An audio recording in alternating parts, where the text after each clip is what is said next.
다 같이 기도 제심으로 주일 예배 시작하겠습니다. 은혜와 사랑해 주님 감사합니다. 오늘도 저희들 이렇게 은혜의 장소로 인도하여 주셔서 주님의 은혜를 마음껏 누릴 수 있도록 인도해 주시면 감사합니다. 오늘 이제 저희들 찬양을 드리며 예배를 시작합니다. 찬양 드리는 가운데 하늘의 문을 여시고 하늘의 은혜를 저희들에게 부어 주시옵소서. 감사드리며 예수님의 이름으로 기도드리옵나이다. 아멘. 제가 오늘 그 아침에 컴퓨터가 얼어가지고 제가 주보를 출력을 못했습니다. PPT 화면 참고하시고 다 같이 찬송가 44장, 통일 찬송가 56장 우리 찬양 드리겠습니다.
기쁜 하늘 잔치에 참여하게 하소서.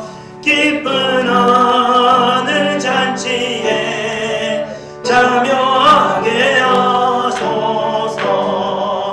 주의 기쁜 모금을 모두 듣게 하시고 주의 은혜 베풀어 위로하여 주소서.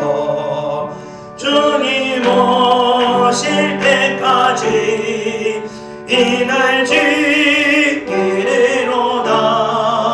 주님 오실 때까지 이날 지키리로다.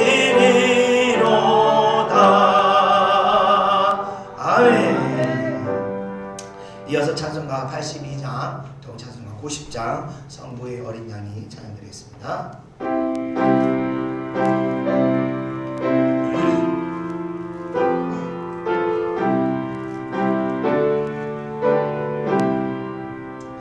성부의 어린 양이 죄 지고하시니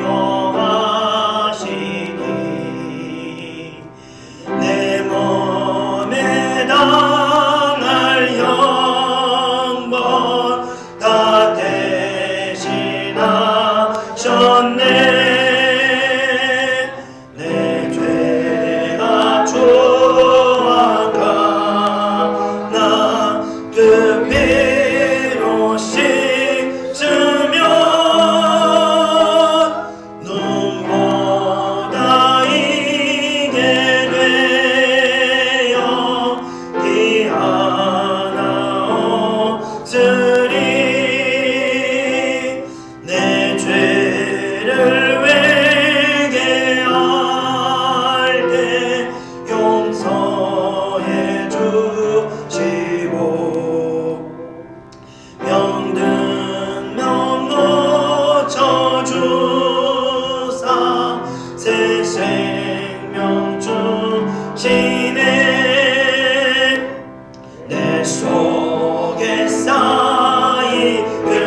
하시니 내 맘 일환하라. 임마누엘 주 예수 끝없는 그 사랑 그 향기 바람 타고 온 땅에 퍼지네. 주 예수 오늘마다 온유한 마음과 겸손한 마음으로 섬기며 살리라. 나 주의 귀를 따라 저 천국 이르러 전사의 노래 따라 주 찬송하리라. 아멘. 이어서 찬송가 216장, 동찬송가 356장 성자의 귀한 몸 찬양드리겠습니다.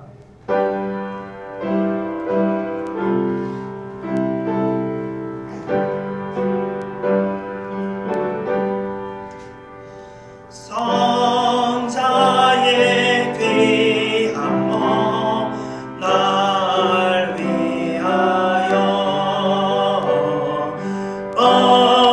버리신 그 사랑 고마워라.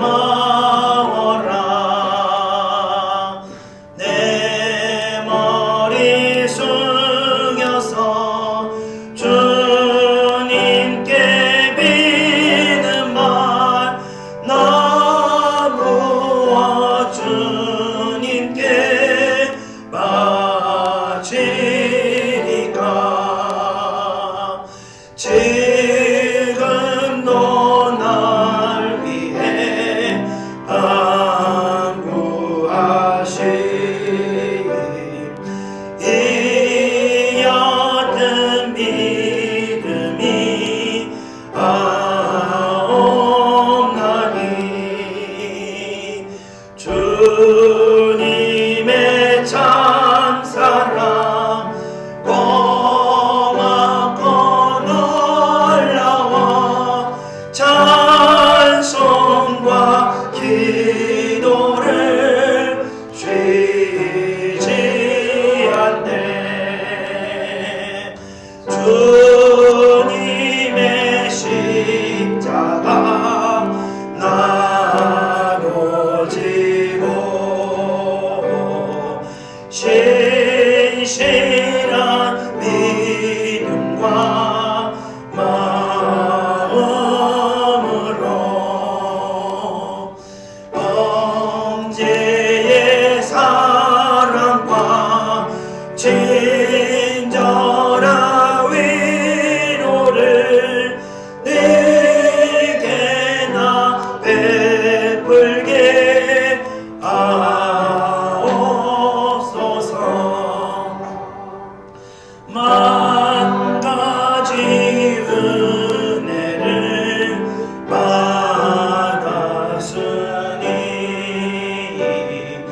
내 평생 슬프나 즐거우나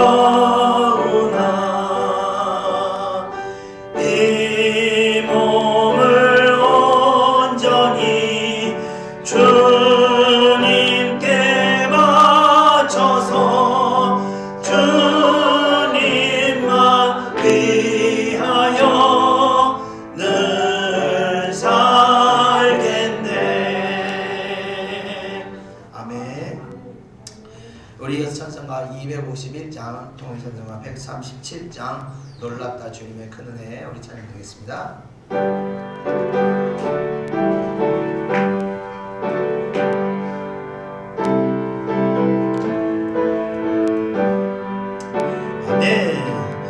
놀랍다 주님의 큰 은혜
은혜 우리의 죄를 다시 졌네. 주의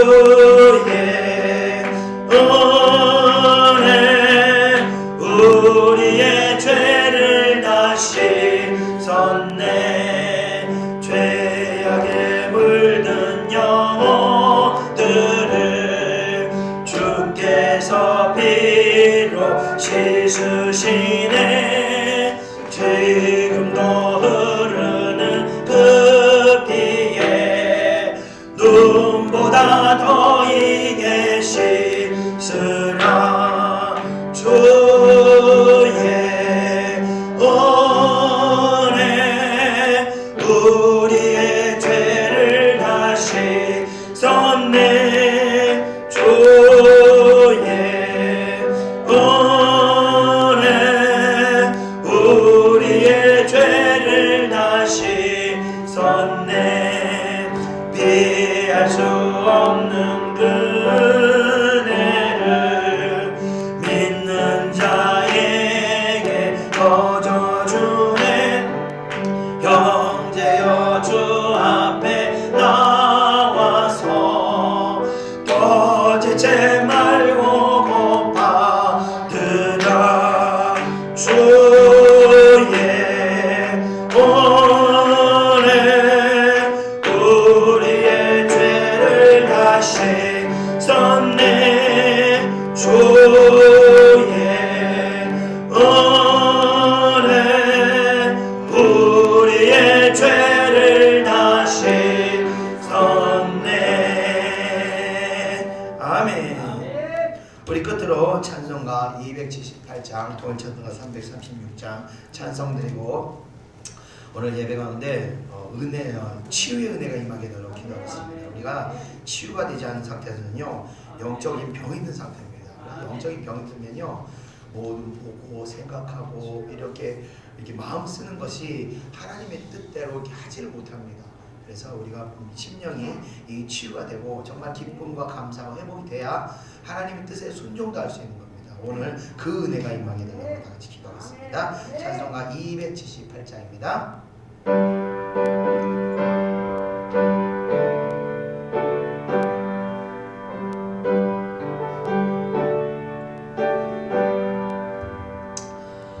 여러 해 동안 주 떠나 세상 연락을 즐기고 저 흉악한 죄에 빠져서 주 은혜를 잊었네. 오 사랑의 예수님, 내 마음을 건엽니다. 곧 들어와 나와 함께하며 내 생명이 되소서. 죄악에 죽을 인생을 심히 불쌍히 여기사 저 하늘의 영광 버리고 이 세상에 오셨네. 오 사랑의 예수님, 내 마음을 건엽니다. 곧 들어와 나와 함께하며 내 생명이 되소서. 홍보를 입은 구주는 가시면류관 쓰시고 저 십자가로 비달리사 그 아픔을 참았네. 오 사랑의 예수님, 내 마음을 건엽니다.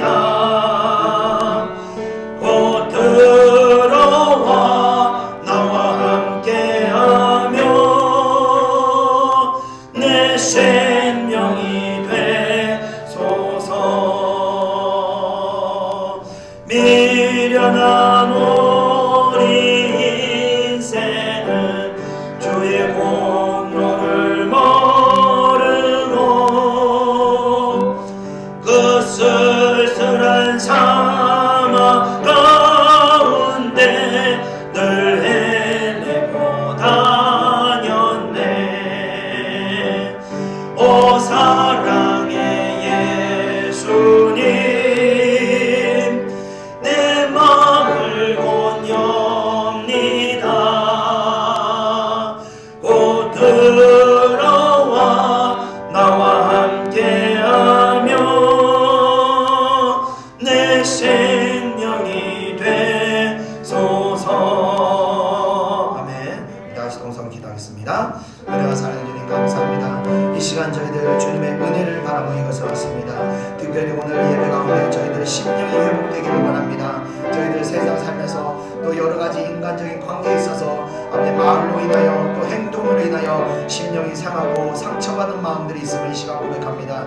이 상처는 오직 주님의 은혜와 그리스도의 보혈 없이는 치유되지 못함을 우리가 믿기에 이 시간 주에게 구하며 간구합니다. 주여 저희들의 심령을 주님께 엽니다. 저희들의 심령 문제를 이렇게 드리오니 주님 어서 오셔서 저희들의 심령을 만지시고 함께하사 저희들의 생명이 되사 저희들의 마음에 있는 모든 아픔이 치유되고 다시 하나님 앞에 온전히 기쁨이 회복되고 감사가 회복되고 하나님이 주신 그 평강의 날들이 날마다 지속될 수 있도록 은혜를 내려 주시옵소서. 우리 마음속에 있는 왜곡된 생각들로 인하여 우리들의 아버지 하나님 앞에 범죄하지 않도록 우리를 지켜주시고 속히 마음의 심령들을 회복하고 치유하사 하나님 앞에 우리가 죄를 짓지 않도록 온전케 하여 주시옵소서. 날마다 하나님 앞에 온전하게 걸어갈 때 하나님의 축복이 임하는 주의 예정인들 백성들 될 수 있도록 임한 역사하시고 그런 백성들이 있는 우리 예창교회가 될 수 있도록 은혜를 내려 주시옵소서. 이 시간 저희들 은혜를 받기를 원합니다. 한 주간의 모든 죄악들을 하나님의 은혜로 말미암아 용서받기를 원합니다. 한 주간에 있었던 모든 아버지의 심령의 아픔이 주님의 은혜로 말미암아 위로받기를 원하오니 주여 위로하여 주시옵소서.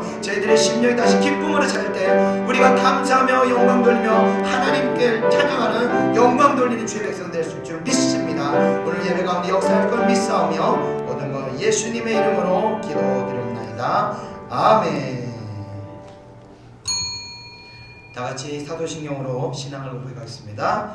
전능하사 천지를 만드신 하나님 아버지를 내가 믿사오며 그 외아들 우리 주 예수 그리스도를 믿사오니 이는 성령으로 잉태하사 동정녀 마리아에게 나시고 본디오 빌라도에게 고난을 받으사 십자가에 못 박혀 죽으시고 장사한지 사흘 만에 죽은 자 가운데서 다시 살아나시며 하늘에 오르사 전능하신 하나님 우편에 앉아 계시다가 저리로서 산자와 죽은 자를 심판하러 오시리라. 성령을 믿사오며 거룩한 공의와 성도가 서로 교통하는 것과 죄를 사하여 주시는 것과 몸이 다시 사는 것과 영원히 사는 것을 믿사옵나이다. 아멘.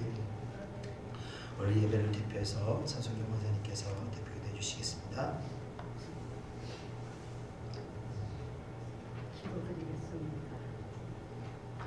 할렐루야. 거룩하신 하나님 아버지, 크신 은혜와 사랑 감사드립니다. 오늘도 주의 날 주님 전에 나와서 기도하게 하신 주님 감사드립니다. 허물 많고 부족한 저희들입니다. 용서하여 주시옵소서. 코로나19로 온 세계가 이 나라가 이민족이 교회들이 어느 때보다 혼란스럽습니다. 하나님이 세워주신 대한민국 주님 지켜주시옵소서. 하나님 이 나라 이민족 역사 위기 때마다 건져주신 하나님 감사드립니다. 아버지 하나님 지금 대선을 앞두고 있습니다. 대통령 아버지 자유민주주의를 수호할 수 있는 자가 선출될 수 있도록 아버지여 도와주시옵소서. 이곳에 세워주신 예찬교회 주님의 능력의 오른팔로 붙들어 주시옵소서. 김경환 목사님 영역과 지력과 체력을 더하여 주시옵소서. 기름 부으심이 헐몬에 이슬이 쉬운 산들에 내린 같게 하소서. 우리의 작은 신음소리 세미한 음성에도 들으시는 주님, 응답하시는 하나님이심을 믿습니다. 목사님 이 시간 말씀을 전하실 때 성령 충만케 하소서. 은혜가 폭포수같이 임하게 하옵소서. 하늘이 열리고 하나님의 영광이 선포되고 주님의 귀한 음성을 저희들 듣게 하여 주시옵소서. 힘으로 되지 아니하고 능력으로 되지 아니고 오직 나의 영으로 되나니 하신 주님, 저희들 하나님의 열심히 그 영원하신 진리를 말씀과 기도의 줄 꼭 붙들고 기도가 습관이 되고 뜨겁게 주님의 임재하심을 체험하며 우리의 삶이 변화되고 삶의 가슴 안으로 좀 더 주님 가까이 하며 주의 길을 사랑을 절절히 깨달아가는 은혜가 임하게 하여 주시옵소서. 아버지여, 저희들에게 기도의 영, 깨달음의 영, 회개의 영을 허락하여 주시옵소서. 예배의 시종일관 주의 영이시여 주장하여 주시옵소서. 예수님 이름으로 기도드립니다. 아멘.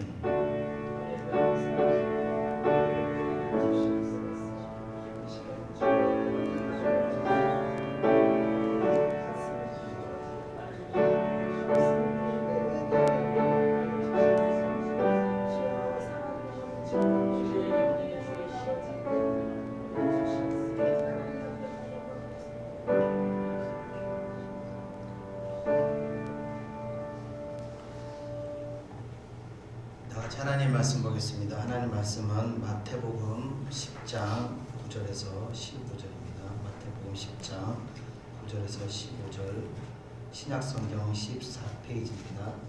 마태복음 10장 9절에서 15절, 신약성경 15페이지입니다. 15페이지. 마태복음 9장 9절에서 10장 9절에서 15절. 우리 다 같이 한 목소리로 읽겠습니다. 9절 시작. 너희 전대 금이나 은이나 동을 가지지 말고 여행을 위하여 배낭이나 두걸옷이나 신이나 지팡이를 가지지 말라. 이는 일꾼이 자기의 먹을 것 받는 것이 마땅함이라. 어떤 성이나 마을에 들어가든지 그 중에 합당한 자를 찾아내어 너희가 떠나기까지 거기서 머물라. 또 그 집에 들어가면서 평안하기를 빈다. 주의 얘기 좀 해줄래? 그 집이 이에 합당하면 너희 빈 평안이 거기 임할 것이요 만일 합당하지 아니하면 그 평안이 너희에게 돌아올 것이니라. 누구든지 너희를 영접하지도 아니하고 너희 말을 듣지도 아니하거든 그 집이 성에서 나가 너희 발의 먼지를 떨어버리라. 내가 진실로 너희에게 이르노니 심판날에 소돔과 고모라 땅이 그 성보다 견디기 쉬우리라. 아멘. 자, 오늘 마태복음 10장이 두 번째 시간입니다. 이렇게 갑자기 날씨가 추워져가지고요. 제가 사무실을 며칠 동안 비웠더니 날씨가 추워져서 프린터가 다 얼어버렸어요. 그래서 제가 주보를 출력을 못했습니다. 죄송합니다. 오늘은 이제 마태복음 두 번째 시간으로 지난주에 이어서 말씀 전하겠습니다. 이 대한민국의 의대생들이 의대를 졸업할 때 히포크라테스의 선서를 낭송한다고 합니다. 제가 졸업식을 가보진 않아서 모르지만 그렇게 다 한다고 하더라고요. 이 히포크라테스의 선서는요, 그 2차전 당시 의사들이 나치에게 협력했던 것을 반성하는 의미로 1948년 이 세계의사협회가 제네바 협약에서 선언하였던 그 제네바 선언을 말하는 것으로서 의사가 그 인종과 어떤 계급을 떠나서 진료하겠다는 그 의료인으로서의 이 도덕적이고 그리고 인격적인 방향성을 선언한 것이 바로 이 히포크라테스의 선서라고 합니다. 그래서 종종 이 타락한 의사들이 등장하게 되면 기사거리에 히포크라테스의 정신은 어디로 갔는가 이러면서 기사들이 나오곤 하는 게 다 그런 이유에서 있습니다. 자, 이와 비슷하게 예수님께서도 제자들에게 이 히포크라테스의 정신과 같은 그 예수 그리스도의 제자도의 정신을 이제 선언하고 계시는 겁니다. 그 첫 번째가 지난주에 말씀드렸듯이 거저주라는 겁니다. 예수님께서는요, 단 한 번도 대가를 요구하지 않으셨습니다. 그리고 제자들까지도 대가 없이 치유해라, 대가 없이 귀신을 쫓아내라, 대가 없이 봉사해라 라고 말씀을 하십니다. 자, 왜 예수님께서는 사역자의 정신의 첫 번째 조건으로 거저주라고 말씀하셨을까요? 이것은 예수님께서 이 돈의 권세에 대해서 잘 아셨기 때문입니다. 세상에서는요, 돈 싫어하는 사람이 한 사람도 없습니다. 돈 싫어하는 사람은 거짓말일 겁니다. 절제하는 거지. 싫어하는 사람은 없습니다. 저도 좋아합니다. 돈은 그것을 알기 때문에요. 이 돈은요, 막강하게 권력을 행사합니다. 속된 말로 돈으로는 못할 것이 없다고 할 정도로 돈은요, 이 전지전능한 능력을 행사하게 된다는 겁니다. 자, 그런데 주님의 사역은요, 성령의 역사로 하는 사역이기 때문에 힘이나 이 돈으로 행하는 사역이 아닙니다. 그것은 이 거룩한 심령을 가진 자들에게 주님께서 부어주시는 능력으로 행하는 사역이라는 겁니다. 그래서 사역자의 중심에 이 하나님에 대한 갈망과 열정, 그 영혼에 대한 그 사랑하는 마음이 차 있을 때라만이 이 성령께서 역사하실 수가 있게 되는 것입니다. 그러나 이 돈을 가까이 하다 보면요, 그 중심을요, 이 돈에 대한 사랑으로 빼앗기게 되면서 그 능력이 서서히 사라지게 되고 결국은 상실되게 되는 겁니다. 그런데 문제는요, 이 상실되는 것에서 끝나는 거면 다행이지만 그 돈이 그 사역자의 영혼의 주인이 되어버려서 하나님으로부터 이 버려지는 이런 불행을 당할 수도 있게 되는 겁니다. 그 대표적인 인물이 바로 가룟 유다입니다. 그는요, 12제자로 뽑힐 정도로 예수님이 최측근이었습니다. 그리고 전대를 맡길 정도로 예수님이 신뢰하였던 사람이었습니다. 그러나 이 가룟 유다의 발언을 보면요, 그는 사건마다 돈 그랬습니다.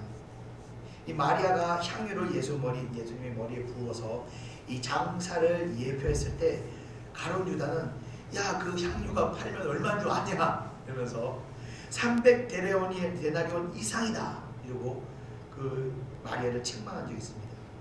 이 가룟 유다는요, 그게 300데나리온 이상인지 가격도 정확히 알고 있더라고요. 그만큼 이 돈에 관심이 많은 그런 사람이었던 것입니다.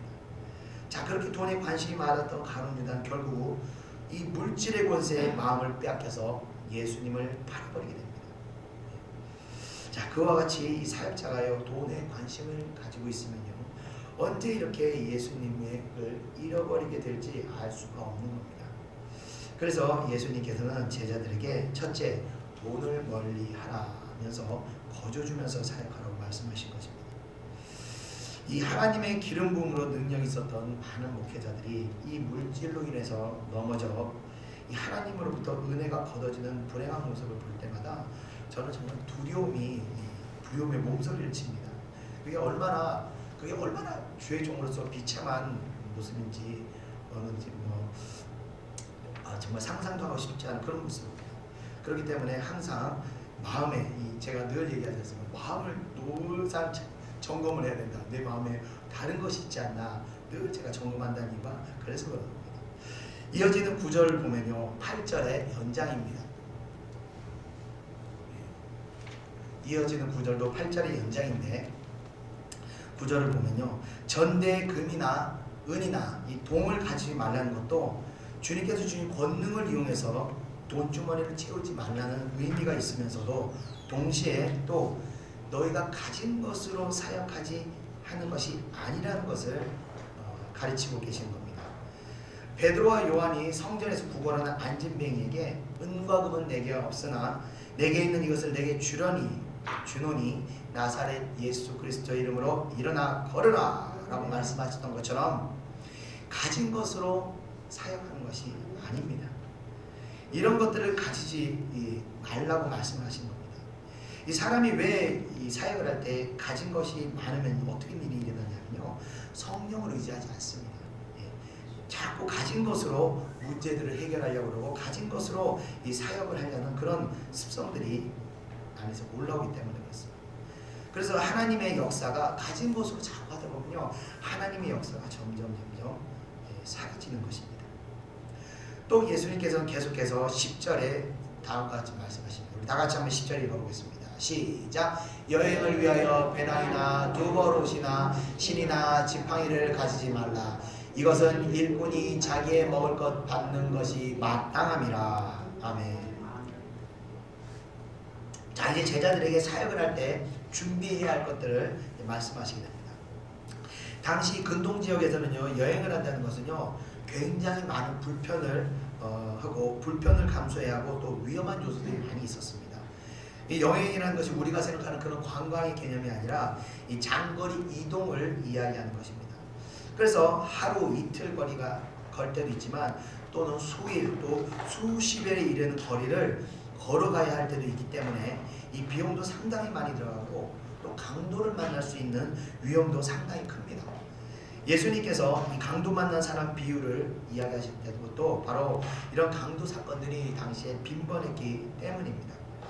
그래서 여행자들이 장거리를 갈 때는 강도 만날 때를 대비해서 여러 사람들이 무리를 지어서 여행을 했으며 또 노상에서 잠을 잘 수도 있기 때문에 거듭과 같은 이 두통옷을 항상 철저하게 준비하고 비상식량도 항상 잘 챙겨서 떠났다고 합니다.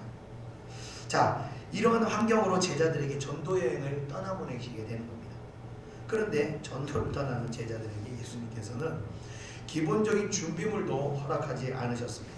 이 준비물을 보면요, 첫 번째, 배낭을 가지고 가지 말라고 합니다.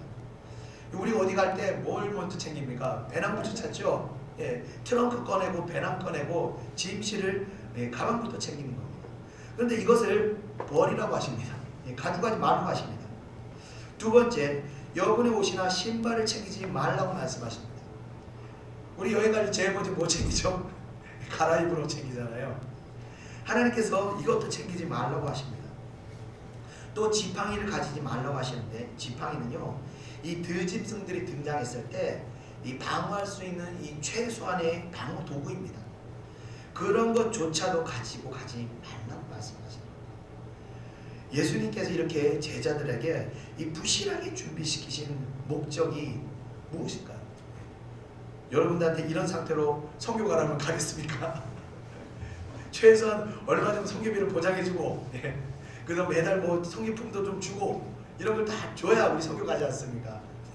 예수님은 제자들 그렇게 보내지 않았어요. 그냥 빈몸으로 바로 가. 빈몸으로 가. 왜 그렇게 보내셨는가? 예수님께서 목적이 있으셨기 때문에 그렇습니다.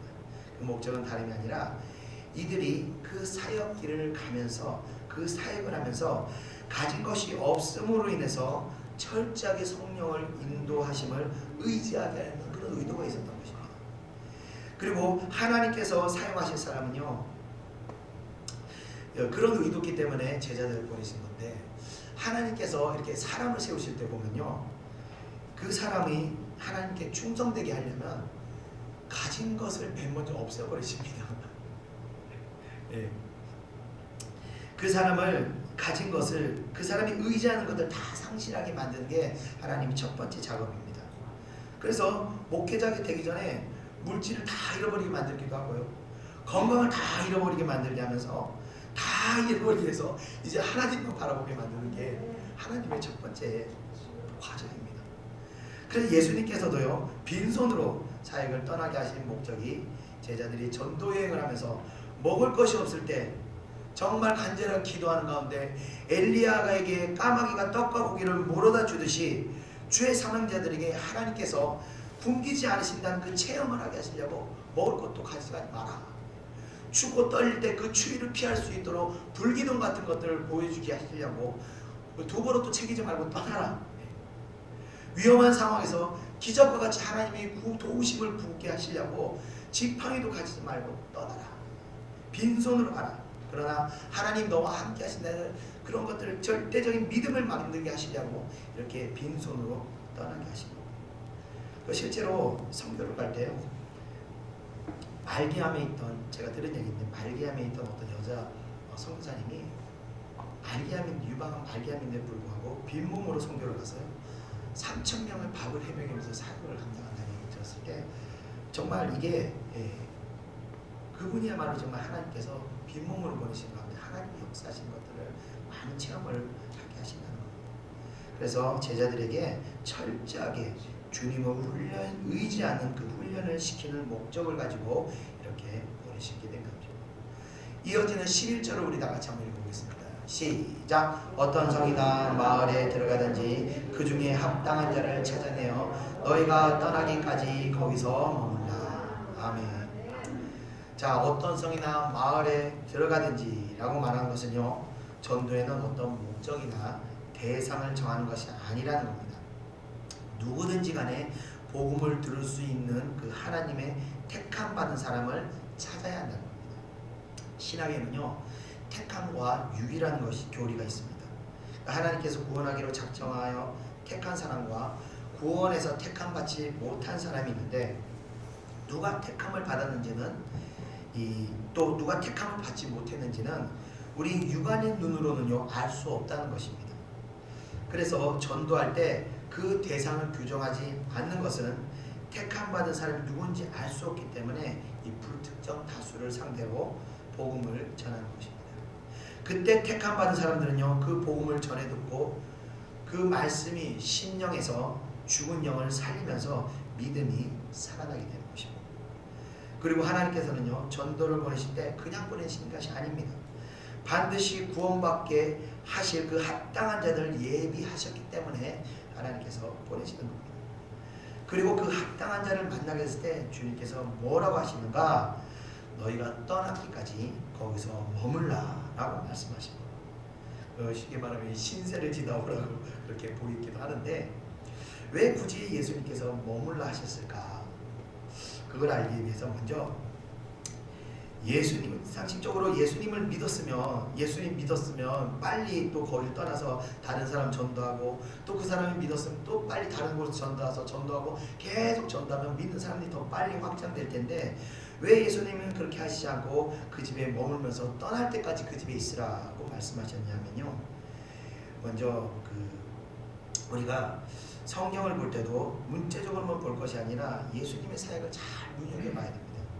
예수님께서 어떻게 하셨는가? 과연 예수님은 어떻게 하셨을까? 저도 항상 고민이 생길 때마다 예수님은 어떻게 하셨을까? 이러다 보면 성경에서 예수님이 했던 그 모습들이 탁 떠오르더라고요. 아, 예수님 그렇게 하셨지. 그럼 나도 그렇게 가보자. 이러고 예수님의 발길을 따라가는데, 성경을 보면요, 예수님께서 그 지붕 뚫고 내려오는 그 중풍병자를 고치실 때 그 집에 여러 날 머무셨다고 성경에 나와 있습니다. 그러니까 그 집에 머물면서, 그 합당한 집에 머물면서 계속 사역을 하시면서 그 집에 오는 사람들, 그 집 주인은 계속 예수님의 사역을 보고 듣고 배우고 깨달음이 날로 새로워지면서 믿음이 성장하게 되었던 겁니다. 또 마태를 부르시고 제자 삼으시고 바로 마태를 떠난 것이 아니라 마태의 집으로 가셨습니다. 집으로 가셔서 교제하시면서 얼마나 머무르는지도 모르지만 그곳에 계시면서 계속 가르치시고 하늘의 복음과 천국의 비밀을 계속 알려주셨던 것입니다. 자, 이것이 무엇을 의미하는가 하면요, 믿었다고 해서 그것으로 끝나는 것이 아니라는 겁니다. 복음이라는 것은요, 기본적으로 예수 그리스도의 예수 그리스도가 하나님의 아들 되심을 믿는 믿음으로 구원에 이르는 것이 핵심이 되긴 하지만, 그것만을 성경이 말하는 것이 아닙니다. 그것이 전부가 아니라는 겁니다. 복음을 믿고 말씀을 많이 알아도 영적인 어떤 죄에 묶이게 되면요, 이 땅에 살면서 참 평안을 누리지 못한 채 고통스럽게 신앙생활을 하게 되는 겁니다. 그래서 예수님께서는 말씀을 알고 있는 그들에게 말씀을 깨닫도록 여러 날 머물면서 가르치셨던 것입니다. 만약 구원만이 전부라면 예수님께서도요 치유사에 가실 필요 없습니다. 예수 믿었어, 자기가 신인 것을 믿었을 때 그냥 바로 떠나면 되는 겁니다. 그 자리에 계속 매물면서 맹인들을 고치시고 앉은 맹인 고치시고 그러실 필요가 없는 겁니다. 그냥 맹인은 맹인대로, 앉은 맹인 앉은 맹인대로 평생 그렇게 살면서, 거지는 거지대로 평생 그렇게 살면서 구원만 받으면 되는 거 아니겠습니까? 그러나 성경은요 축복을 부인하지 않습니다. 이 땅에 살면서요 축복받는 것이 하나님의 뜻이기도 하는 것입니다. 바르게 순종하면요 복을 받는 것은 성경의 이치입니다. 자, 그렇기 때문에 믿고 구원받는 것에서 끝나는 것이 아니라 그 사람의 삶이 하나님의 축복을 받을 수 있도록 여러 가지 잘못된 행실들을 수정하고 또 바른 행실들을 예수님께서 가르치셨다는 것입니다. 제가 자주 얘기하는 거지만 구원은 믿음으로 받는 거지만 이 축복은 행위로 얻는다고 제가 몇 번 말씀드린 게 나는 그냥 구원만 받으면 돼 뭐 그러신 분이라면 뭐 제가 말리진 않겠습니다. 그러나 인생은 힘든 시간입니다. 그 시간을 살면서 그 참 하나님의 은혜의 복을 누리면서 사는 것이 얼마나 복된 시간인 건지를 그 은혜를 받아본 사람만이 알 수 있는 거예요. 저는요, 제가 말씀드리지만 저는 지금 저희 2층에서 저희 딸이 언제 응급실을 갈지 못한 상태로 지금 일주일 동안 있는데도 마음이 항상 편안합니다. 하나님께서 그 평안함을 주시기 때문에 그렇습니다. 이 평안을 여러분들이 누리기를 저는 원합니다. 그래서 복음을 전하고 또 영적 치유를 돕는 자들은 그 목회자들의 그 인도하심을 잘 따르셔야 하는 겁니다. 자, 이어지는 12절을 우리 다 같이 한번 읽어보겠습니다. 시작. 또 그 집에 들어가면서 평안하기를 빌라. 아멘. 하나님께서 또 제자들을 보내신 목적은 평안을 주기 위함입니다. 이 모든 사역의 초점이 또한 이것입니다. 이 사람에게 가장 큰 축복은요, 바로 하나님이 주시는 평안입니다. 하나님께서 평안을 거두시면요, 그때부터 어떤 일이 일어나냐면요, 사람은요, 온갖 더러운 영의 시달림을 받게 됩니다. 그렇기 때문에 하나님께서 주시는 평안이 없는 곳에는요, 항상 짜증, 미움, 근심, 걱정, 다툼, 분쟁이 끊임없이 반복이 되는 겁니다. 여러분의 삶이 만약 이것이 계속 반복되고 있다면 내가 지금 하나님의 평강을 놓친 것이구나 깨달으시기 바랍니다. 어떻게든 이 하나님 주신 평강을 여러분들이 회복해야 되는 거예요. 여러분 스트레스 받아보셔서 아시겠지만요, 스트레스는요, 온갖 질병의 원인이 되는 겁니다. 그래서 평안을 잃게 되면요, 영적인 안정뿐 아니라 육신의 안정도 사라지게 되는 것입니다.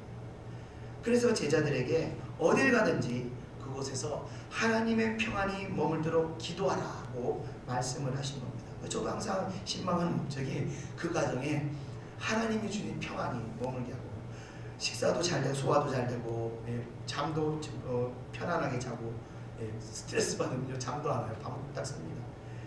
그런 평안이 임하게 되고 제가 기도하는 겁니다. 이어지는 13절 우리 다 같이 한번 읽어보겠습니다. 시작. 그 집이 이에 합당하면 너희 빈 평안이 거기 임할 것이요 만일 합당하지 아니하면 그 평안이 너희에게 돌아올 것이니라. 아멘. 주님으로부터 사명을 부여받은 이 복음의 사역자를 영접하는 것은요, 주님을 영접하는 것과 다름이 없습니다. 이것은 뭐 강요할 수는 없지만 믿음의 문제입니다. 주님을 대신해서 오셔서 말씀을 전한다고 믿는 사람들에게는 그것이 하나님의 말씀으로 들리게 된 것이지만, 그런 믿음이 없이 그냥 한 개인이 와서 떠들고 지나가는 소리라고 생각한다면 그냥 아무것도 아닌 그냥 지나가는 울리는 깽가리 소리밖에 되지 않는 것입니다. 모든 축복은요, 믿음으로부터 이루어지는 것입니다. 제가 여러분들 신방 받으라고 말씀드린 이유도 바로 이런 것입니다. 주의 종이 신방 가서 예배를 드릴 때 그 가정에 평강이 임할 것이라고 저는 믿고 갑니다. 그래서 그런 믿음으로 가기 때문에 항상 그런 평안이 임할 걸 저는 믿습니다. 그래서 저희가 그 신방을 가기 전에요, 혹 내 영혼에 오염된 것으로 인해서 그 가정에 해가 되지 않을까, 제가 신방을 전에 항상 긴장을 합니다. 그래서 제가 항상 신방할 때는 금식하고 기도하고, 혹 내 영혼에 더러운 것이 없나, 내가 상처는 없나, 그 사람에 대한 미움 감정은 없나, 여러 가지를 점검하고 있을 때 회개하고 다시 정말 그 영혼을 생각하는 마음으로 회복하고 나서 신방을 가는 겁니다. 그렇기 때문에 이 신방을 갈 때는 굉장히 제가 긴장을 하는 가운데 신방을 갑니다. 그런데 가끔 이제 신방을 거부하게 되면요, 한편으로는요, 너무 감사해요. 아이고, 이제 안 가도 되는구나. 긴장이 그러면서 확 풀리면서 이 평안이 확 찾아옵니다. 이 14절에 평안이 돌아온다는 것이 그런 말씀의 뜻은 아니겠지만 어쨌거나 저는 이 평안이 돌아옵니다.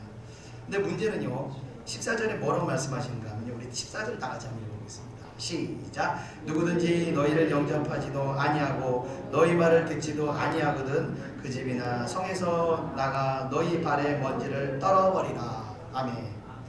영접하지도 않고 말을 듣지도 아니할 때 그 집이나 성에서 묻은 발의 먼지를 떨어버리라고 합니다.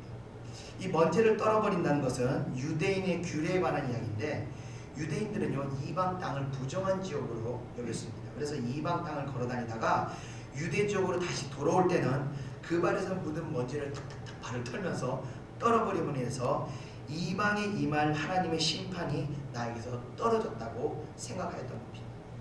이것의 이 영적인 의미는 뭐냐면요, 이 발은 부정한 것이기 때문에 발에 묻은 먼지는 죄로 볼 수 있는 것입니다. 그래서 발의 먼지를 떨어버린 것은 영접을 거부하는 가정의 어떤 구원의 문제나 죄의 문제, 이런 것들은 그들 스스로 해결하도록 그냥 놔두고 가는 것입니다. 그런데 문제는요, 그들 스스로 해결하는 것이 가능하겠냐는 겁니다. 15절을 한번 보겠습니다. 시작. 내가 진실로 너희에게 이르노니 심판날에 소돔과 고모라 땅이 그 성보다 견디기 쉬우니라. 아멘. 복음 전파자들을 배척하는 자들에게 임한 심판의 결과를 소돔과 고모라의 비유로 말씀하고 계십니다. 이 소돔과 고모라는 하나님의 심판의 그 표본입니다. 이 복음 전도자를 영접하지 아니할 때 임할 일들이 얼마나 두려운 것인지를 말씀하시고 있는 겁니다. 자, 이와 같이 예수님께서는 목자 잃어버린 양들을 위해서 자신을 대신해서 제자들을 이렇게 파송시키게 됩니다. 목자로 보내게 됩니다. 주님은요, 백성과 자신의 관계를 목자와 양에 비유하셨습니다. 왜냐하면요, 양들은 아둔해서요, 목자가 이끌어주지 않으면요, 인도해주지 않으면요, 늑대가 언제 올지 몰라서 늑대가 와서 잡아먹히게 되는 늑대의 밥이 되기 때문에 그렇습니다. 피할 줄도 모릅니다. 늑대가 와도 피하지도 않고 물고 끌려가도 가만히 끌려간다는 겁니다. 그처럼요, 성도들은요, 영적으로 아둔한 부분들이 있습니다. 그래서 마귀 권세가 수시로 넘어와서 사로잡혀가기도 하고 마귀의 밥으로 끌려가기도 하는 것이 바로 성도들입니다. 그렇기 때문에 예수님께서 주의 목자들을 세우셔서 늑대와 같은 마귀 권세들에게서 양들을 지키시게 하는 것입니다. 그래서 하나님께서 목자가 양들을 돌볼 수 있도록 목회자 분량의 영적인 안목을 허락하여 주셨던 것입니다. 그래서요, 저도 평신도 때는 몰랐습니다. 그러나 목사 안수를 다 받고 나서부터 영적인 어떤 시각과 그 다른 기름 부으심이 저에게 임하는 것을 제가 그때 깨닫게 되었습니다. 제가 이제 물론 이제 평신도들이 신학 공부를 하는 분들도 계시고 세미나를 다니고 하는 분들 계시면서 영적 지식을 얻을 수도 있습니다. 그러나 그것만 가지고 살아갈 때는요, 그게 굉장히 위험한 행위가 될 수 있다는 것을 우리들이 알아야 된다는 겁니다. 저는 평신도들이 겁없이 사역을 하다가 인생을 망가뜨리고 큰 환란에 빠지는 것들을 제가 많이 봤습니다. 자칫 또 영혼을 더 병들이게도 할 수 있다는 것을 우리가 알아야 되는 겁니다. 제가 한 번은요, 어떤 목사님 세미나를 간 적이 있었습니다. 이 목사님은요, 대형교회 부교육자 생활을 했던 그런 목사님인데, 그 교회에 있으면서 그 담임 목사의 부조리를 많이 보았던 것 같습니다. 그래서 그런지 모든 시각이 그 목사님의 포커스가 맞춰져서 그 목사님이 부정을 행한 것들만 계속 비판하는 그런 시각을 갖게 되었습니다. 그리고 그 목사를 추종하는 성도들을 굉장히 부정한 면만 이렇게 비판하는 내용으로 세미나를 하였습니다. 저는 그 설교를 듣는 내내 고통스러웠습니다. 하나님의 은혜를 받고 싶었는데 이 목사님은 자신의 상처를 계속해서 뿜어내면서 다른 사람들의 영혼까지도 더럽히고 있는 것을 제가 보았습니다. 저는 그래서 세미나 기간 내내, 세미나 설교 내내 기도했습니다. 하나님, 저 목사님의 상처가 내 영혼을 다치지 않게 해주세요. 내 영혼을 다치지 않게 해주세요. 계속 기도하면서 제가 그 세미나를 마친 적이 있었습니다. 그런데 성교에 설교할 때 제가 늘 설교하면서 점검하는 게 뭐냐면, 혹시 내가 상처가 있지 않은가? 내가 이 설교에 대해서 내가 이 말씀을 순종하지 못하는 건 없지 않은가? 그래서 제가 순종하지 못할 때 항상 말씀드리는 거예요. 저도 이건 못합니다. 저도 이건 못하지만 저는 이건 합니다. 그리고 항상 제가 말씀하는 게, 제가 여러분들을 영혼을 병들일 수도 있게 그렇습니다. 예. 여러분들을 미혹시킬 수도 있고 병들일 수도 있고, 내가 상처를 가지고 막 설교를 하고 다른 사람들을 비판하면 여러분들이 전부 다 그게 쇠뇌가 돼가지고 똑같이 저하고 똑같이 비판하는 시간을 갖게 됩니다. 그러나 제가 용서하고 이기는 훈련을 자꾸 말씀드릴 때, 여러분, 이기고자 하는 어떤 열망이 마귀 권세와의 싸움에서 이기고자 하는 열망이 솟아나는 것처럼 목회자가 전하는 말씀을 전할 때 이 심정이 정말 깨끗해야 되는 겁니다. 그런데 이 목사님은 계속해서 상처를 퍼뜨리면서 거기 있는 사람들까지 전부 다 영혼을 더럽히는 것을 보게 되었습니다. 그렇게 더러워진 성들은요 어떻게 되냐면요, 자기 교회 돌아가서 설교의 아멘으로 받아들이는 것이 아니라 설교를 거부하게 만들어버리는 거죠. 그 상처가 뭐냐면요, 바로 마귀의 씨앗입니다. 그런데 그것을 자기만 가지고 있는 것이 아니라 다른 사람들에게도 퍼뜨리고 있게 되는 거죠. 제가 늘 두려워하는 것이 설교할 때 이 부분입니다. 근데 문제는요, 그런 사람들이 목회자의 사역 이름을 걸고 하지만 실상은 성도들을 살리는 것이 아니라 더 병들게 하고 있다는 겁니다. 제가 이 평신도 때 그 세미나를 억지로 다 들었지만 얼마나 목사님한테 핍박을 받았는지 모르겠지만 그 자기 영혼 하나 다스리지 못하면서 용서 하나 하지 못하면서 어떻게 목회자 세미나를 할 수 있을까, 저는 그런 생각을 한 적이 있었습니다. 이 목사 세미나 전부 욕하고 미워하고 그런 얘기만 하다 끝났습니다. 제가 여러분들에게 맨날 자주 말씀드린 게 용서해야 된다는 얘기를 말씀드리는 겁니다. 그래서 사실 용서라는 게 생각보다 그렇게 쉽지 않습니다. 제가 우리 딸이 저 딸이 의사의 실수를 적게 됐을 때 그 의사를 용서하고 그 의사를 축복했다고 말했는데 제가 2달을 울면서 몸부림치면서 울고 그 하나님의 순종을 하게 된 겁니다. 왜냐하면 사람 마음이라는 게 얼마나 속이 좁으냐면요, 듣기 쓴 소리 한마디 딱 들어도요 그걸 평생 가슴에 묻고 삽니다. 죽을 때까지 용서를 못해요. 그게 사람의 마음입니다. 그럼에도 불구하고 우리가 용서해야 되는 것은 그렇게 순종했을 때 하나님의 그 말로 형용할 수 없는 축복의 은혜가 여러분 심령 가운데 임한다는 것입니다. 그래서 제가 항상 여러분에게 용서를 구하고 용서해야 여러분들의 그 은혜 가운데 들어가게 된다고 말씀을 드리는 겁니다. 이 사역을 한다는 것이요, 이 피할 수 없는 그 용서와 은혜 연단 과정을 통과해야 됩니다. 그래야 정금같이 돼서 누가 봐도 용서할 수 있는 마음을 가질 수 있게 되는 겁니다. 그런데 어설프게 아는 것으로 사역하다 보면은 이 심령을 깨끗하게 하는 그런 과정 없이 사역하다 보면은 잘못하다가 많은 사람을 더 병들이게 할 수도 있다는 겁니다. 우리 교회는 성도는 많지 않지만 전도사님도 한 분 계시고 신학생도 한 분 있고 또 신학을 지원하는 지망하는 사람도 있는데 항상 이 점을 잘 기억하시고, 제가 늘 말씀드리는 것이 마음에 더러운 것이 없어야 한다는 것입니다. 끊임없이 용서하고 끊임없이 회개하고 끊임없이 주의 계명들에 살기 위해서 기도해야 하는 겁니다. 기도해야 말씀에 순종할 수 있는 것입니다. 그래서 진정한 영혼을 살릴 수 있게 되는 겁니다. 자, 이렇게 제자의 길을 가는 것은요 험난하고 어려운 길입니다. 우리가 그런데 어렵지만 그래도 가야 하는 길은요, 그 길을 갈 때 주님께서 함께 하시고 주님께서 그 길을 동행하시고 주님께서 능력을 주시겠다는 겁니다. 항상 사역을 하면서도요, 저도 보면 절벽을 만납니다. 주여 못하겠어요. 그러면 성령이 불같이 임하면서 용서할 수 있는 마음, 또 이길 수 있는 마음, 또 회복할 수 있는 믿음을 주십니다. 그때 제 안에서 심령이 울리는 소리가 그겁니다. 내가 이겼노라. 마귀가 권세를 부려도 내가 이겼노라. 예. 그러면서 또 일어날 수 있는 겁니다.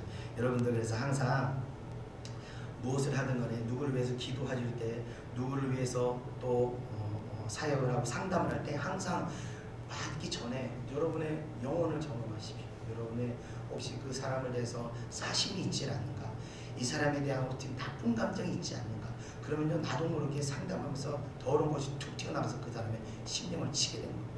그럴 때 오히려 사역이 독이 될 수도 있는 겁니다. 여러분 항상 꼭 기억하시고, 여기서 기도하시는 분들이 많으시니까 제가 말씀드립니다. 항상 꼭 기억하시고 기도하시면서 마음을 정결하게 하시고, 정말 저 영혼을 위해서 하나님 내가 죽을 수 있습니까?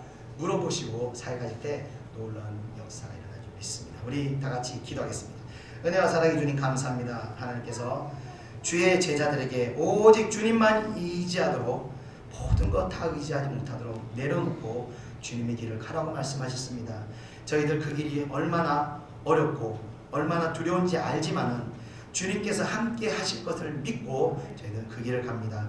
주님 가는 길 가운데서도 늘 저희와 동행하시고 우리의 심령을 살피게 하시고, 자칫 우리의 상처로 인해서 우리의 죄된 것들로 인해서 하나님의 사역에 방해가 되지 않게 하시고 영혼을 더럽히는, 오히려 영혼을 병들게 하는 그런 일이 발생하지 않도록 저희를 치시고 저희들의 심령을 치셔서 날마다 하나님 앞에 엎드려 기도하게 하시고 그 가운데 성결한 마음을 허락하여 주시옵소서. 그래서 주님의 백성들 날마다 온전하게 주님 앞에 순종하고 사역할 때 하나님의 하늘나라의 놀라운 상급들이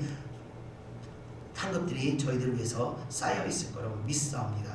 오늘도 이 말씀을 통해서 우리 예창교회 성도들 다 제자도의 길, 올바른 제자도의 길을 갈 수 있도록 인도하여 주시옵소서. 감사드리며 예수님의 이름으로 기도드리옵나이다. 아멘. 우리 찬송가 286장, 통일찬송가 218장 드리겠습니다.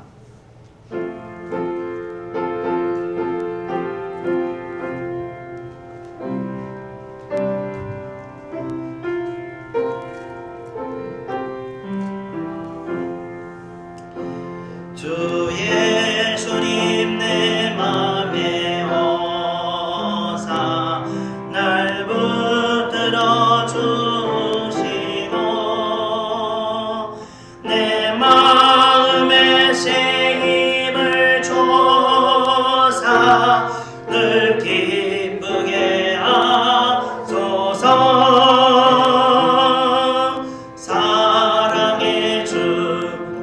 사랑의 주 내 마음속에 찾아오사 내 모든 죄 사하시고 내 상한 맘 고치소서. 주 예수님 내 맘에 오사 내 소원 다하시고 내 무거운 짐 맡아줘사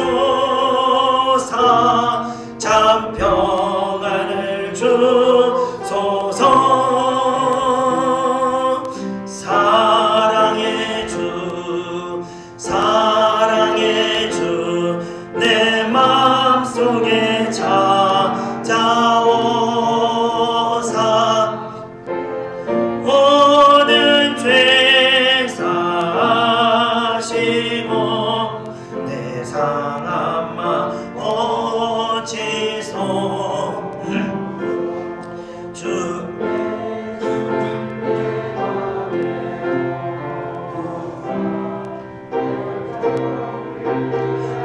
아시고 그 은혜를 내 맘에 채워 늘 충만케 하소서. 사랑의 주 내 마음속에 찾아오사 내 모든 죄 사하시고 내 상한 맘 고치소서. 주 예수님 내 맘에 오사 내 길 인도하시고 주 성령을 내 맘에 채워 늘 충만케 하소서. 사랑의 주 내 마음속에 찾아오사 내 모든 죄 사하시고 내 상한 맘 고치소서. 아멘. 우리 다 같이 기도하겠습니다. 먼저 우리들의 심령을 위해서 기도하겠습니다. 여러분 마음 가운데 미워하는 사람이 있거나 원망하는 사람이 있거나 이것이 여러분이 그 마음을 품고 있는 것 자체가 여러분이 영혼이 지금 병들었다는 증거예요. 왜냐하면요 그 사람을 생각할 때마다 이 분노가 일어납니다. 그건 여러분이 이 영적으로 자유하지 않다는 겁니다. 그 사람이 와도 여러분이 품어줄 수 있고 사랑할 수 있는 상태가 돼야 여러분이 참 자유함을 느끼고 있는 겁니다. 그러나 그렇지 못하는 것은요, 여러분이 아니 그 상처가 그대로 살아있다는 겁니다. 이 상처는요, 세월이 지난다고 다 아물지 않습니다. 죽기 전까지 남아있습니다. 그래서 이것이 있는 상황에는요, 여러분은 평안하지 못합니다. 그래서 예수님께서 여러분을 사랑하셔서 뭐라고 말씀하셨냐? 원수를 사랑하는 것입니다. 여러분이 사랑할 때 여러분에게 평안이 임하는 것입니다. 이 시간 기도하겠습니다. 주여, 우리 마음 가운데 있는 이 미워하는 마음들, 주여 나에게 상처 줬던 그 말들, 그 행위들 아버지여 용서하기를 원합니다. 아버지여 내 힘으로는 할 수 없습니다. 성령께서 오셔서 우리 심령을 만지사 아버지여 무나 마음 안에 있는 더러운 것들을 끄집어내셔서 우리 마음 안에 창평을 허락하여 주옵소서. 용서할 수 있는 마음 허락하여 주옵소서. 우리 다같이 통성으로 기도하겠습니다. 은혜와 사랑해 주님 감사합니다. 이 시간 저희들 기도합니다. 저희들 세상 살아오면서 받았던 많은 아픈 심령들이 있습니다. 나에게 상처를 주고 나를 핍박하고 나를 억압하고 나에게 고통을 주고 나에게 폭력을 행사했던 모든 아버지의 기억들이 우리 마음 가운데 그대로 있음을 이 시간 고백합니다. 주여, 우리의 마음을 온전히 엮고 주님께 드려오니 성령께서 오셔서 우리 아픈 심령을 치유하여 주시옵소서. 이 마음속에 있는 모든 아버지의 심정이 아버지의 고통의 기억들이 성령의 은혜로 말미암아 치유되기를 원합니다. 아버지의 용서하지 못하는 마음들 다 용서하기를 원합니다. 특별히 배우자에 대한 마음 아버지 용서하기를 원합니다. 아버지의 스승에 대한 부모에 대한 아버지 원망하는 마음들이 아버지 다 용서되기를 원합니다. 역사하여 주시옵소서. 이 용서함으로 말미암아 아버지 우리가 우리 심령이 평안을 누리고 사는 것처럼 은혜를 내려 주시옵소서. 순간순간마다 아버지 분노하며 일어나서 아버지 우리 영혼이 하나님을 온전하게 순종하지 못하고 하나님 말씀대로 온전히 따르지 못하도록 방해하는 이 모든 아버지 죄의 씨앗들, 악의 씨앗들이 아버지 태워지도록 은혜를 내려 주시옵소서. 다 용서하게 하여 주옵소서. 아버지 나를 죽이는 자를 할지라도 내 천천지 원수를 할지라도 아버지 내가 용서할 수 있도록 은혜를 내려 주시옵소서. 제자들의 길을 갈 수 있도록 아버지 주님께서 말씀하신처럼 원수를 사랑하라고 말씀하신 그 말씀처럼 내가 용서할 수 있도록 은혜를 내려 주시옵소서. 용서함으로 말미암아 주여 내가 평강하기를 원합니다. 아버지께서 주시는 그 평안이 내 안에 원하기를 원합니다. 임하기를 원하오니 주여 은혜를 내려 주시옵소서. 평강 가운데 아버지여 신앙생활을 할 수 있도록 또 세상 살고 또 우리가 모든 삶을 살 수 있도록 은혜 내려 주시옵소서. 은혜 내려 주시옵소서. 역사하여 주시옵소서. 주님의 역사를 간곡히 갈망하며 모든 것 예수님의 이름으로 기도드렸사옵나이다. 아멘. 3절 찬양합니다. 주 예수님 내 맘에 오사 날 정결케 하시고 그 은혜를 내 맘에 채워 늘 충만케 하소서. 사랑의 주 내 맘속에 찾아오사 내 모든 죄 사하시고 내 상함만 고치소서. 주 예수님 내 맘에 오사 내 길 인도하시고 주 성령을 내 맘에 채워 늘 충만케 하소서. 사랑의 주 내 맘속에 찾아오사 내 모든 죄 사하시고 내 상함만 고치소서. 아멘. 이어서 찬송가 292장 통일찬송가 415장 찬양하겠습니다.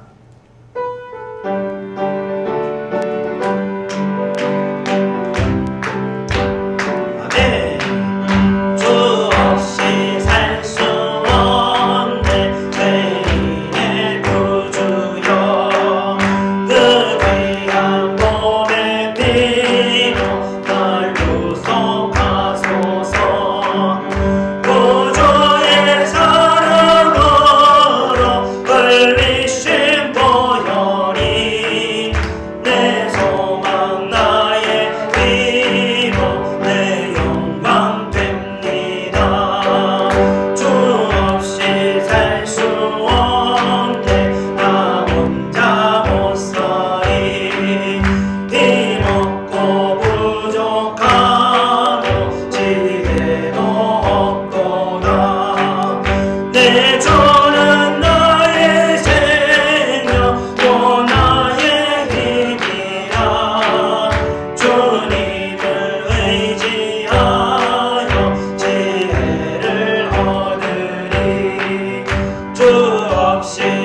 중보기도를 요청했습니다. 예배를 못 드리겠더라고요. 그랬더니 하나님께서 제 마음을 묶고 있는 것들 다 풀어주시더라고요. 야, 이게 중보기도가 이렇게 능력이 있구나. 새삼스럽게 깨닫게 됐습니다. 이 시간 우리가 좀 중보기도를 하고자 합니다. 첫 번째 기도 제목은요, 우리 희진이가 언제 이 응급실 같이 오는 상황에 노심초사하고 있는데, 응급실 가면요 제가 삶이 그냥 엉망진창이 되어버립니다. 그래서 사실은 응급실로 병원으로 입원하라 그랬지만 제가 입원 안 하고 2층에서 기도하면서 이렇게 제가 보살피고 있는데, 이 아이가 빨리 쾌차될 수 있도록 기도 부탁드립니다. 두 번째 기도 제목입니다. 우리 이 피아노 치던 전도사님께서 코로나가 가게 지원이 발생을 해서 지금 어떻게 될지 모르는 상황인데 그 가게를 좀 지켜달라고, 전도사님 건강도 또 지켜달라고 기도 부탁드립니다. 세 번째 기도 제목입니다. 목요 찬양 반주자가 지금 굉장히 가정에 어려운 일이 있습니다. 굉장히 긴박한 상황인데 그 가정이 지켜질 수 있게 해달라고 다같이 기도하겠습니다. 다같이 주여 한번 외치고 동성으로 세 가지 기도하겠습니다. 그리고 또 하나, 우리 조영자 권사님께서 이 코로나 백신 후유증으로 고통 가운데 있는데 빨리 속히 쾌차될 수 있도록 네 가지 기도 제목 부탁드립니다. 다같이 기도하겠습니다.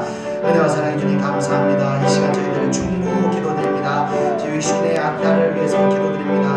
아버지, 이 딸이 속히 쾌차돼서 하나님의 사역에 아버지 방해를 받지 않도록 지켜주시고, 저 아이의 심령을 붙들고는 폐를 붙들고 있는 모든 것들이 아버지 다시 온전하게 될 수 있도록 역사해 주셔서 속히 회복되게 하셔서 주의 종이 아버지께서 주의 종이 아버지 사역을 강요하는데 아버지 거침이 없도록 역사하시고 보호하여 주시옵소서. 두 번째 기도드립니다. 우리 전도사님 반주하시는 전도사님을 위해서 기도드립니다. 아버지, 코로나가 발생하였다 할지라도 아버지께서 주님께서 그 가정을 지키시고 그 육신을 지키시고 건강을 지키셔서 이 코로나로 인해서 아버지 가게가 아버지 어려움을 갖지 않도록 지켜주시고 육신의 건강이 아버지 쇠해지지 않도록 보호하고 지켜주시옵소서. 그래서 다시 강건한 마음을 가지고 강건한 육신을 가지고 그 과정을 통해서 또 하나님의 은혜를 경험할 수 있도록 인도하여 주시옵소서. 그래서 다시 하나님께 열심을 다하여 봉사할 수 있도록 역사하여 주시옵소서. 우리 수요일 목요일날 찬양 반주하는 우리 집사님을 위해서 기도드립니다. 정말 가정이 아버지 정말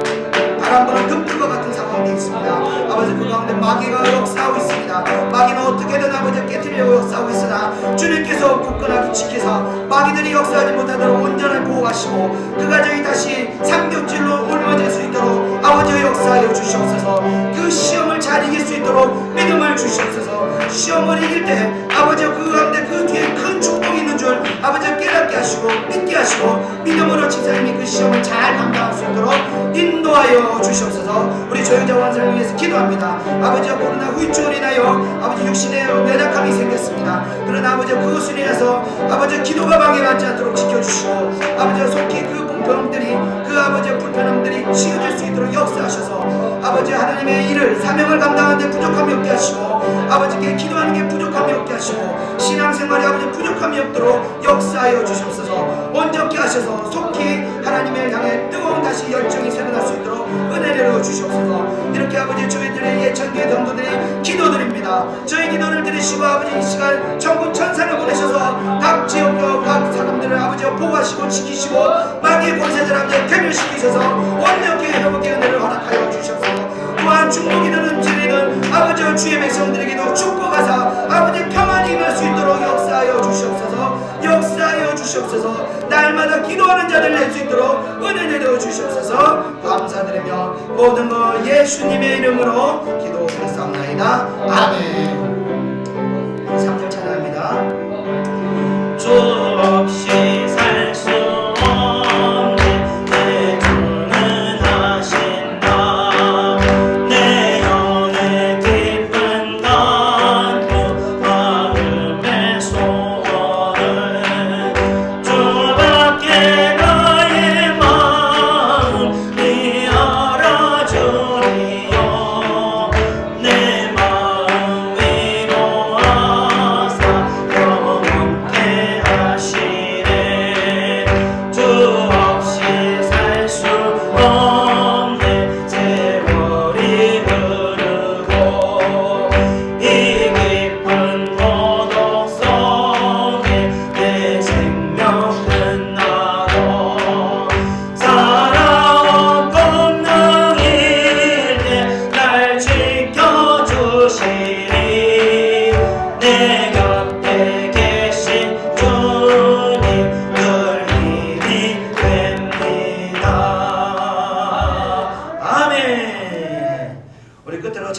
315장, 동인찬송 512장 내 주 되신 주를 참 사랑하고 찬양 드리고 제가 기도하고 축도하고 마치겠습니다. 찬송가 315장입니다.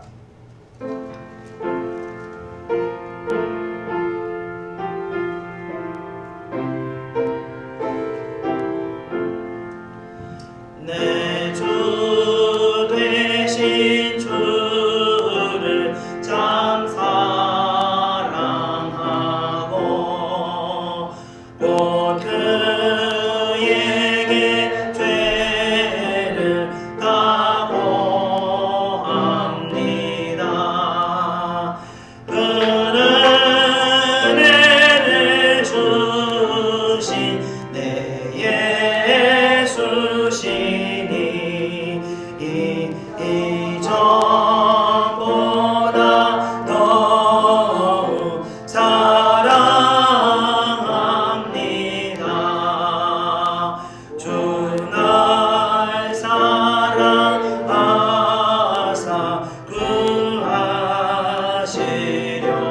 구하시려고 저 십자가 고난 당하셨도다. 그 아쉬가 쓰신 내 주 배우니 이 전보다 더욱 사랑합니다.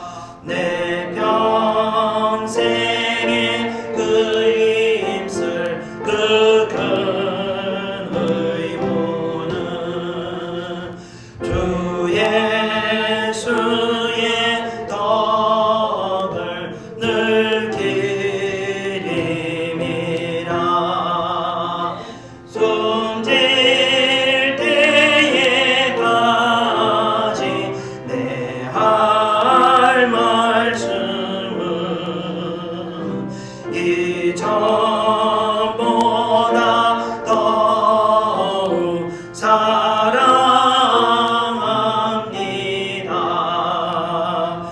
그 영광의 나라 나 들어가서 그 풍성한 은혜 늘 감사하리. 그 멸류관 쓰고 나 찬송할 말 이 전보다 더욱 사랑합니다. 아멘. 기도하겠습니다. 은혜와 사랑의 주님 감사합니다. 오늘 제자들에게 주신 말씀을 통해서 우리가 어떻게 신앙생활을 해야 하는지를 다시 한번 깨달았습니다.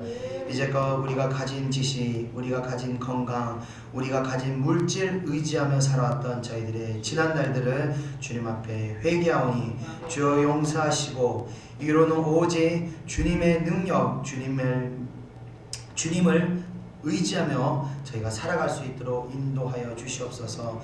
그래서 주님의 말씀대로 주님께서 허락하신 모든 말씀들을 저희가 순종할 수 있도록 역사하여 주시옵소서. 마귀 권세대는 끊임없이 우리들에게 순종하지 못하도록 우리의 육신의 소리를 듣게 하오나 저희들 기도할 때마다 저희들이 육신을 쳐서 하나님의 말씀에 순종할 수 있는 심령 주시고 그 마귀 권세들의 모든 방해들을 이겨낼 때 내가 이기었노라 예수님의 고백과 같은 고백이 우리 심령에서 울려나올 수 있도록 역사하여 주시옵소서. 주의 사랑하는 백성들 이름도 없고 가깝지도 않은 먼 곳에까지 와서 신앙생활합니다. 이 교회에서의 신앙생활이 복이 될 수 있도록 은혜 내려 주시옵소서. 심령 가운데 하나님의 축복이 하나님의 평강이 천국 가는 그날까지 영원히 거할 수 있도록 역사하시고 이 땅의 것을 바라보는 것이 아니라 천국 바라보며 갈 수 있는 주의 백성들 될 수 있도록 인도하여 주시옵소서. 그래서 무엇보다도 이 교회에서 하나님을 섬기는 것이 가장 복된 시간이었다는 것을 간증하는 주의 백성들 될 수 있도록 은혜 내려 주시옵소서. 또 오늘 예배 가운데 귀한 예물 드린 손길들이 있습니다. 하나님 그 손길들 외에도 하나님의 은혜를 베푸사 하나님에 대한 사랑이 식어지지 않도록 늘 하나님에 대한 열정이 그 뜨거운 사랑이 넘칠 수 있도록 인도하여 주시옵소서. 그 말씀을 가지고 세상에 나갑니다. 한 주간 승리하는 주의 백성들에게 역사하여 주시옵소서. 감사드리며 모든 것 예수님의 이름으로 기도드렸사옵나이다. 아멘. 이제는 우리 구주 예수 그리스도의 은혜와 하나님의 크신 사랑하심과 성령의 충만케 하심이 이 자리에 모이는 사랑하는 주의 백성들 머리 위에 이제로부터 영원히 함께 있을지어다. 아멘.